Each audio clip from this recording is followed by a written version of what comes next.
I have been waiting about a week at the time of this recording to share this information with you guys because a couple of weeks ago, I was actually invited out to Ubisoft Canada to get a first look and hands-on playtime with Assassin's Creed Shadows. And despite all of the shade Assassin's Creed Shadows has been getting, pun intended, I have been excited to play this game since its reveal. I've been an Assassin's Creed fan for as long as I can remember. I still recall going into GameStop and simply buying Assassin's Creed because the name was cool and the cover art was sleek. So to be afforded the opportunity to get real hands-on time with a game that's part of a franchise that I've enjoyed for the majority of my life, I was excited, and I knew that going into this, I was going to compare it heavily to two of the titles that I've loved the most from the franchise, because the question I want to answer is whether or not it's just going to be a fun game. Now, full disclosure, guys, Ubisoft Canada did fly me out. They paid for my hotel room, my flight, and some of my meals, so this is technically a sponsored video. However, I will maintain that all of the words that I'm sharing with you in this video are my own. Ubisoft did not give me a script to follow. They didn't give me restrictions on things I can or can't show you. So just wanted to put that out there to be transparent with you guys because I didn't want this to come off as biased. Like, I want just to share my experience with this game and for the most part, have you guys form your own opinions on whether or not you think it looks good or not. Now, to set the stage, we got about 5 hours of gameplay. The first 2 hours were dedicated to the prologue, where we got to see a lot of the story unfold and the characters get introduced. The next 2 hours after that was a little bit into the game. A lot of the enemies were sitting at around a level 20 to 25 or something like that. And I spent a good portion of the game playing as both of the characters and messing around with the weapons they had available for us. Now, I had some things that I liked and disliked about the gameplay I'm about to show you, and there were a few instances where I wasn't quite sure how I felt, and I took notes of all of it, shared that with the devs, and I'll also be going over that with you guys in this video as well. And the last thing I want to share before we get started, and I know this is like really long-winded, so I apologize, is that the build we're currently playing is a month old, so they're still working out the bugs and adding much needed layers of polish before the game finally releases, which is now in March. But with all of that being said, let's go ahead and dive into my experience with Assassin's Creed Shadows. And I think a good starting point for this game is actually the first thing I noticed when we booted it up, and that is the graphics and overall visuals of the game. And honestly, it's one of my favorite aspects of these games. I love being immersed in the world, and getting into this, I was just kind of hoping they kept the same tempo as they did with Origins, Odyssey, and Valhalla, despite Valhalla not being a very good title overall. But during my time with the game, I would say I had about 30 minutes, maybe 35 minutes of a cutscene or a cinematic scene taking place. And there were only a few instances where a couple more layers of polish were really necessary. For example, there was a moment where Naoe was crying and the tears rolling down her face looked like something out of PS2 era. But on the flip side of that coin, everything else looked beautiful, and it made me look forward to exploring the world, finding the synchronization spots, because those are always a treat to find and just kind of see how far out you can look into the world. And it's just one of those games I look forward to playing on a big screen TV, absolutely. And with the extra time that they're allotting themselves to add added layers of polish to the game, I don't foresee them having problems graphically with the game on launch. And actually, here is the note that I shared with them verbatim. Graphics looked a little weird at times. Character models stood out vibrantly compared to the settings and felt unfinished, but not in every case though. So in case you guys are wondering, that's what I shared with the devs as well. But now getting into probably what is the most exciting aspect when it comes to games like this is the combat. And overall, it felt pretty smooth, but it definitely was a bit stiffer than previous Assassin's Creed titles. And I think that is mainly due to them going with this brawn versus finesse character split. Yasuke is very much a brute, as they described, while Naoe is all about stealth and agility, while also being built as durable as a marshmallow. And I was actually really stoked to get into this gameplay. Actually, leading up to my flight, the night before I actually booted up my last save from Assassin's Creed Odyssey. And it was a really nice walk down memory lane playing that game again just a little bit and having kind of a point of reference as I was going into this gameplay. Now, starting off with Yasuke, he is very much the powerhouse that he has been marketed to be. His skill set and special abilities are all very satisfying to execute during combat. And if you've played Origins, Odyssey, or Valhalla and you enjoyed any of the special abilities that you unlocked in those games, these are all very much made in the similar light, but a little bit of flashiness to them, because when you execute a few of them or have a finishing kill or blow, if you will, screen kind of flashes white with blacks and reds, and aesthetically it is satisfying to pull off. Additionally, we had 3 weapon skill trees, the first being the long katana, the second being the naginata, and the third was the kanabo. And if I butchered those words, please forgive me. That is my first time ever trying to say them. But for the most part, I really enjoyed the katana and the naginata. I can't say the same for the kanabo though, because when I equipped it, I was actually being beat down by 8 or 9 enemies in an ambush attack. And I can attest that that is not the best time to bust out a weapon you don't know how to use, in case you were wondering. Now, there was an observation I made that I don't want to say concerns me, but it is something that is in the back of my mind, and that is weapon variety. Because compared to a game like Assassin's Creed Odyssey, which had 6 weapon types in the melee category, then only seeing 3 skill trees for weapons in Shadows alludes to there only being 3 weapon types, which in my opinion can be just fine as long as when you find these new weapons that they expand upon combat in some way, whether it be combos that you can do, abilities, or status effects, and so on. But I'm aware that this is also probably more of a preference thing and not a make or break situation for people looking to get their hands on this game. And in some cases, some people find a weapon that they like and they run it through the entire game. So maybe I'm just being nitpicky. I figured I'd just point that out. Now, moving into enemy AI, and there was some good with a little bit of bad. For the most part, enemies would surround me, use a mix of ranged and melee combat, and there was quite a bit of a difficulty jump from the prologue of the game to where they dropped us in, where the enemies were around 25 to 27 in level, if I remember correctly.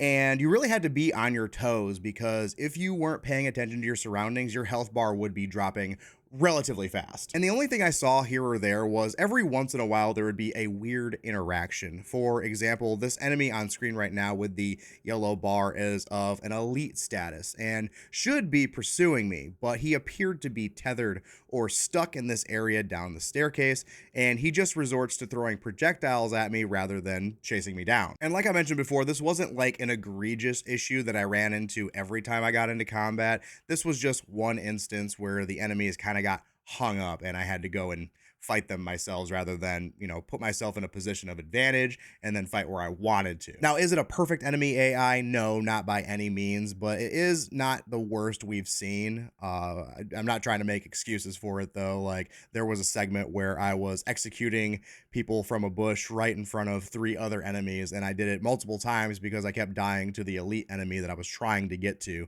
So should they react to seeing their comrade being pulled into the bush? Absolutely.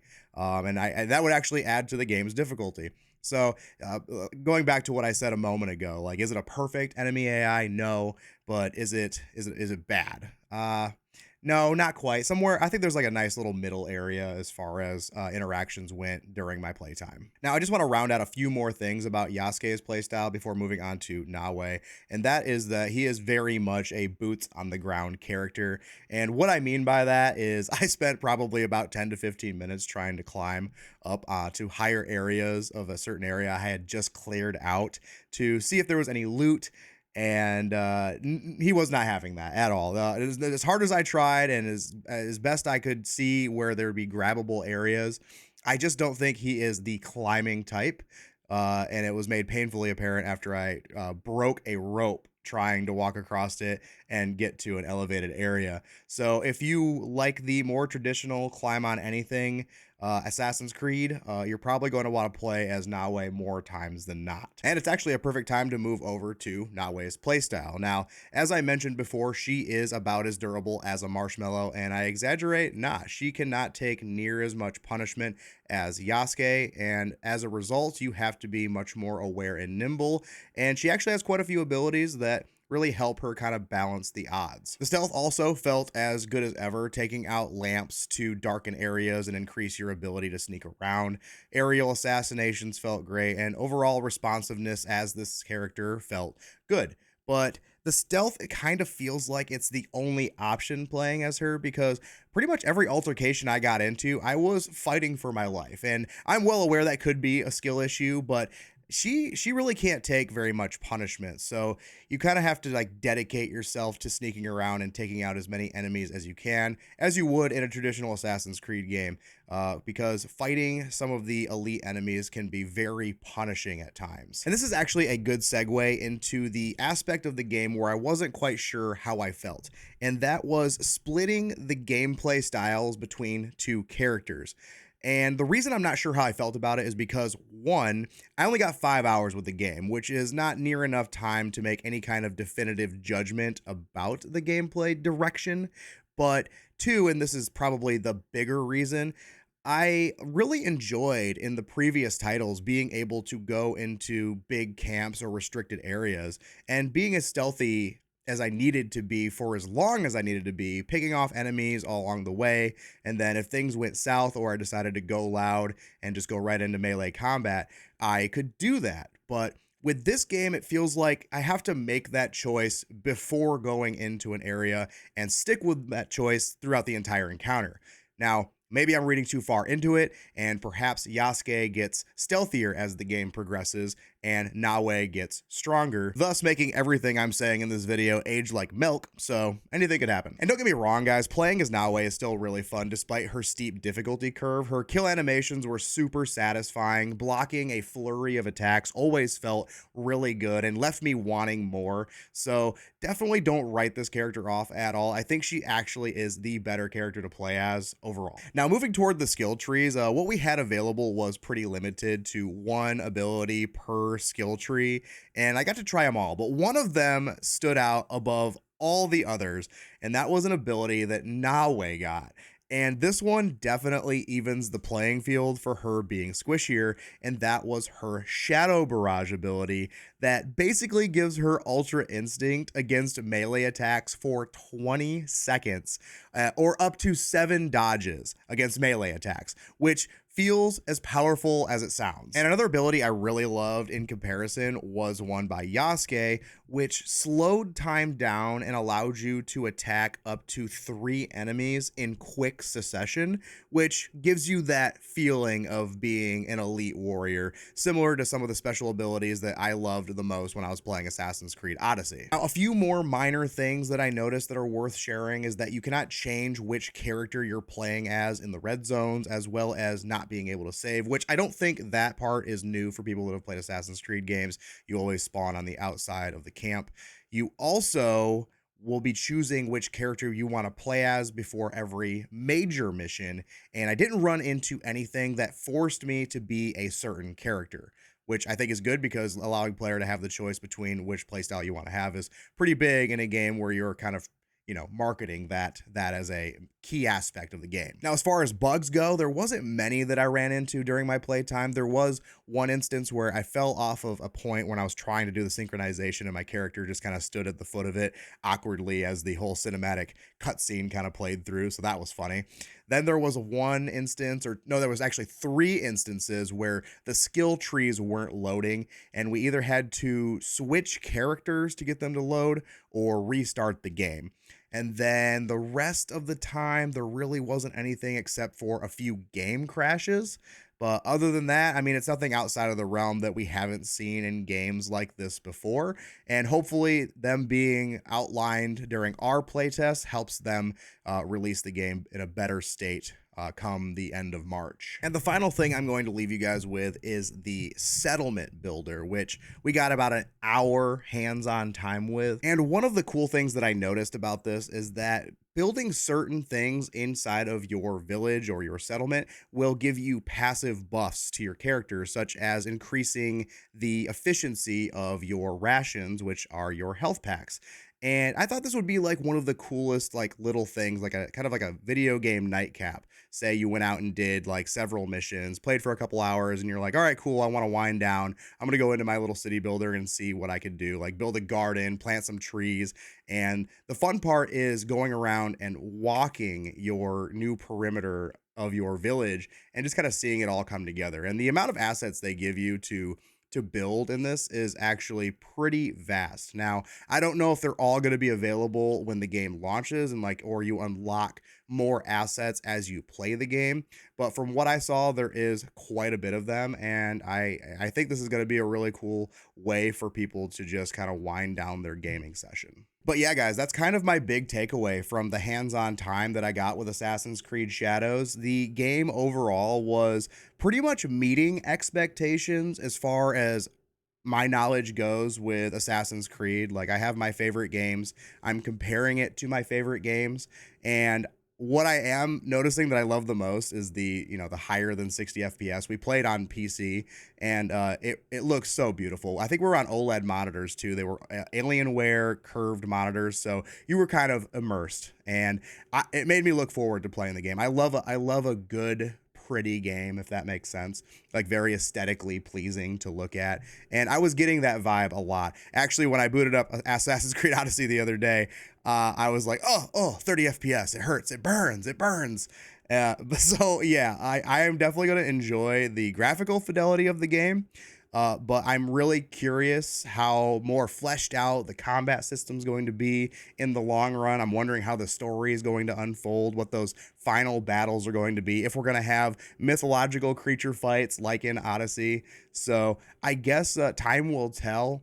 But based off of what I am seeing, I think the game is like a solid 6.9 out of 10.